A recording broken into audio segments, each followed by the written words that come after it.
Беті менің бетім, бірақ үлкенірек. Әжімдер бар, ал көздері жоқ. Тек қараңғы ойықтар. Сен оны алдың, деді сыбырлап. Енді аяқтауым керек. Мен шошып ояндым.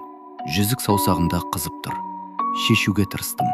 Сабын, су, май, бәрін қолдандым. Жүзік қозғалмады. Теріге жабысып қалғандай. Жуынатын бөлмеге бардым. Айнаға қарадым. Менің шағылысым сонда. Бірақ шағылыста жүзік басқа саусақта тұр. Ертеміне сол базарға бардым. Сатушы әйел жоқ, орын бос. Айналадағылардан сұрадым. Ешкім оны көрмеген. Ешкім есіне алмады. Ломбардқа кірдім. Есепші қарт кісі. Жүзікке бір қарады да шевініп кетті. Мұны қайдан алдым? Мұна жанымыздағы базардан. Не болды?